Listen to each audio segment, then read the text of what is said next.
April 28th, 1945. Dachau. The guards were vanishing. Truck engines coughed, orders dissolved into whispers, and the gate that had meant death for so many was suddenly, terrifyingly, open. In the typhus barracks, a German priest stood at the doorway, rosary in one hand, a wet cloth in the other. Someone begged him to run. He looked at the rows of men too weak to lift their heads and shook his own. "If they die," he said quietly, "they will not die alone." As the SS abandoned the camp, he chose to stay not to be saved, but to keep saving for one more hour, and then another. Before we begin, this story told from inside a collapsing Reich, take a moment to like the video and subscribe, but only if you genuinely enjoy what we do here. Tell me in the comments where you're watching from and what time it is for you right now. It's always striking to see how far these echoes still travel. Now let us begin. Chapter 1. The Camp Without Orders. By the final week of April 1945, Dachau was no longer a camp. It was a disease-ridden ruin waiting for the end. The guards were disappearing. The commandant had fled 2 nights earlier. Typhus filled the air thicker than gunpowder. Men coughed in unison like a broken machine. Father Andreas Leisner, 40 years old, once a parish priest in the Rhineland, had been imprisoned since 1941 for sermons against the Reich. Now he served as both chaplain and nurse inside Block 28, the infirmary, a word that meant only slower dying. He moved between bunks with the precision of habit, rinsed the rag, wiped the fevered face, whispered the same words, not prayers for victory, prayers for release. At dawn on April 28th, he heard something new. Silence. No boots, no shouted roll call. The SS had gone. A Czech prisoner burst in. "Father, the guards left. The Americans are near, we can go." Leisner looked at the doorway. Beyond it lay the open gate, sunlight and the smell of spring. Behind him, 200 men who couldn't walk. He set the rag down, crossed himself, and said simply, "Then we stay." The man stared at him. "They'll kill you if they come back." "They won T," Leisner said. "But if they do, they'll find me doing my work." He wasn't trying to be brave. He was trying to finish the only duty he had left, to keep death company. Outside, artillery rumbled toward Munich.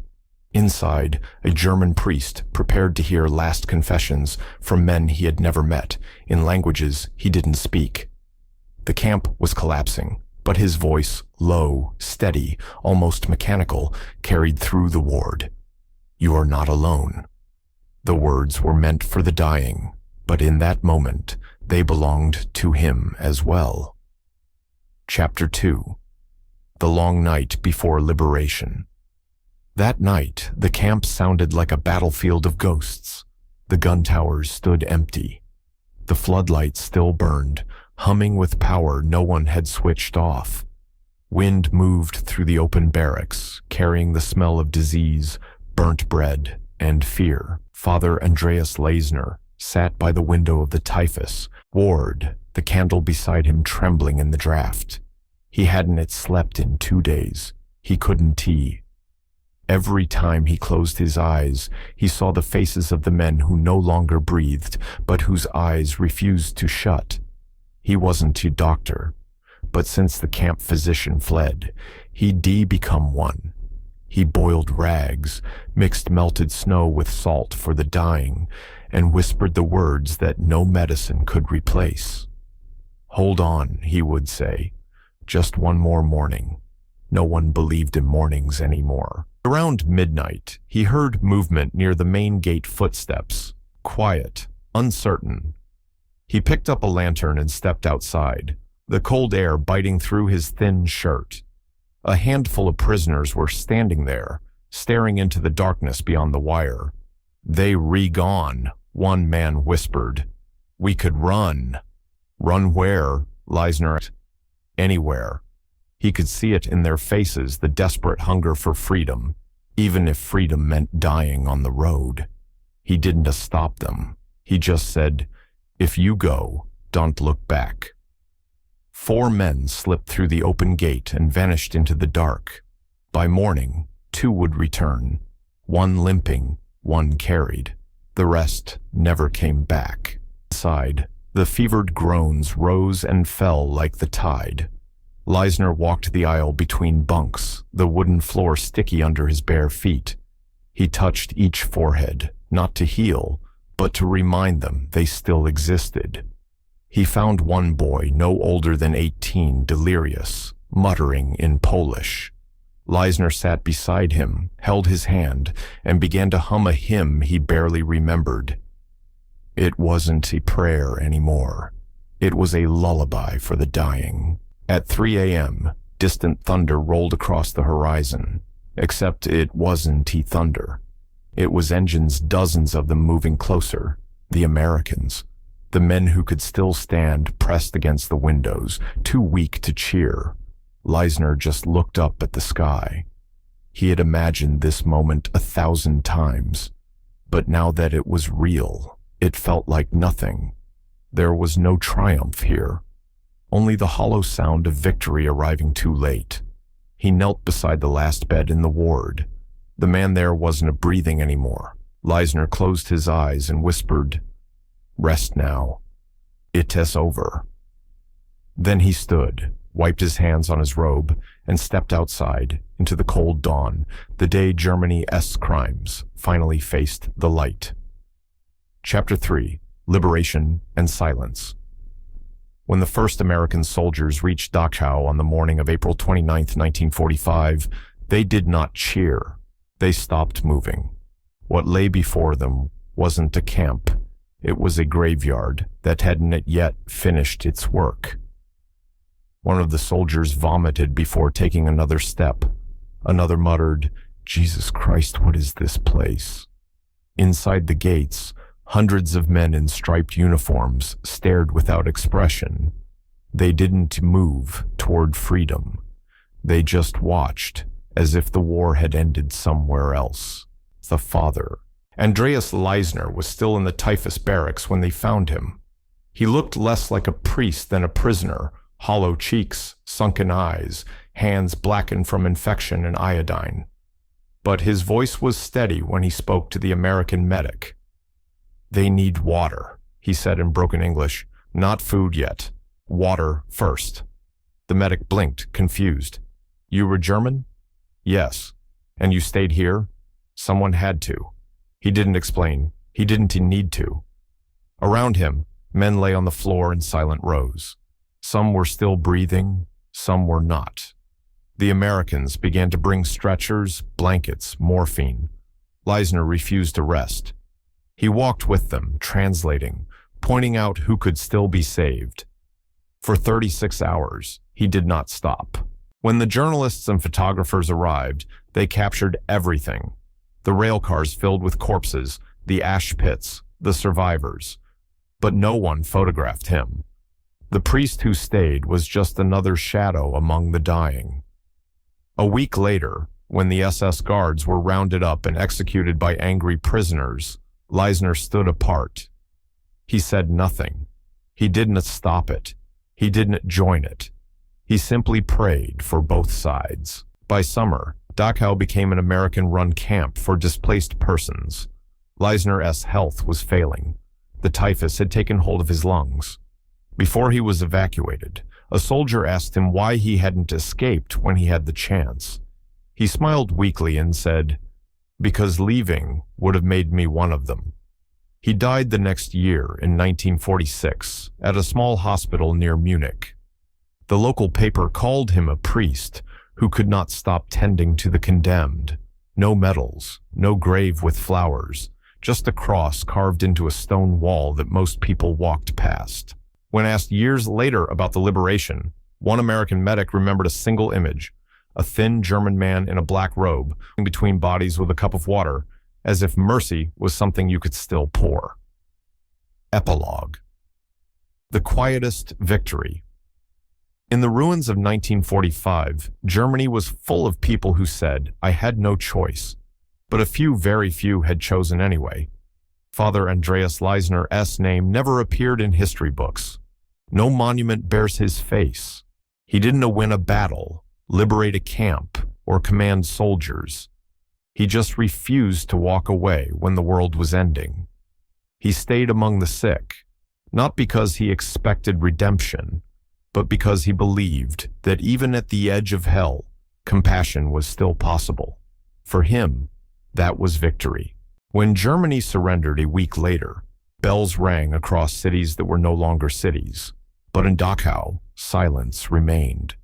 And somewhere in that silence between the ashes and the prayer, his voice still echoed, "You are not alone."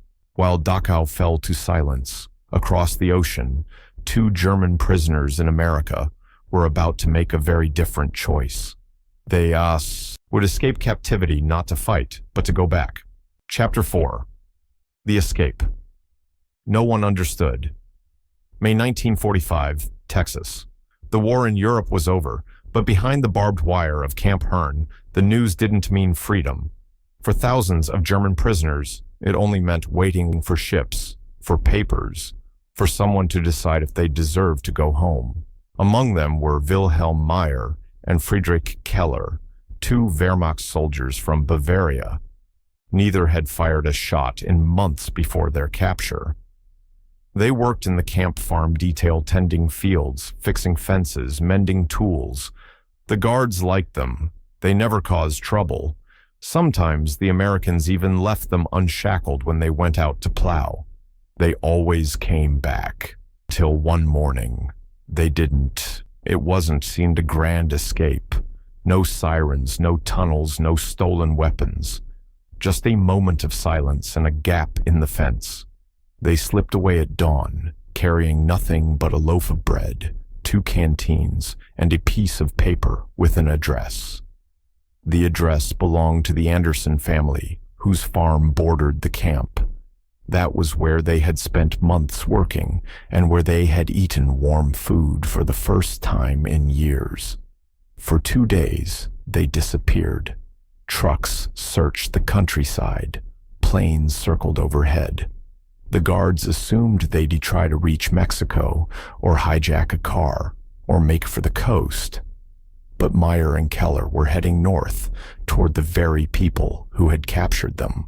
On the 3rd morning, the Anderson family woke to the sound of knocking on their back door. Standing outside were the 2 missing Germans, sunburned, exhausted, but smiling faintly. "We're sorry," Keller said in broken English. "We left without saying thank you." The Andersons stared in disbelief. Behind them, the family's youngest son whispered, "Mama, they came back." They handed the family a small wooden carving, an eagle, whittled from scrap pine in the camp workshop. On the base, Keller had etched the words, "For kindness in captivity." When the guards arrived an hour later, the POWs didn't resist. They simply turned, hands raised, and followed the soldiers back toward the camp gates, the same gates they had already crossed once before. No punishment was given, no charges filed. The report simply read, "Escaped, returned voluntarily." And that was it. Chapter 5. The Return. No one expected. Weeks later, when the war officially ended, Meyer and Keller were placed on a transport ship bound for Europe. Before they boarded, Mrs. Anderson handed them a small parcel, bread wrapped in cloth, a photo of her family, and a note that read, "Come back one day without fences." They never did. But years later, the Anderson farm received a letter from Germany. It contained a photograph, 2 men standing beside a rebuilt church in Bavaria, each holding a loaf of bread. On the back, one line, "We never forgot the taste of kindness." In the end, their escape hadn't been an act of rebellion. It was an act of remembrance, a final salute not to an army, but to the idea that mercy could outlive orders. Chapter 6. Epilogue. Mercy beyond orders. In the final spring of 1945, the Reich collapsed, but mercy did not. In Dachau, a priest stayed behind to face death beside the dying. In Texas, two prisoners crossed miles of open country just to say thank you to the people who had treated them like human beings. They never met. They never knew each other's names, but their choices formed a single story, the story of what remained when obedience and hatred had both failed. For Andreas Leisner, mercy meant refusing to run. For Keller and Meyer, it meant returning when they didn't have to. And for those who witnessed them, it meant realizing that even after 6 years of blood and ruin, something within the German soul could still reach for light. History remembers nations, generals, and victories. But sometimes, the smallest acts, a cup of water, a loaf of bread, a walk back through a gate, outlived the empires that forgot them. When the war ended, the world said, never again. But inside a dying camp in a quiet Texas farm, a few people had already proven that never again was possible because they chose compassion while the world chose chaos. Stay healthy and subscribe if you enjoyed this story. We tell the human side of history from inside the Reich's collapse to remember those who defied hate in silence. If you know another untold story like this one, share it in the comments below. Your voice helps keep their memory alive.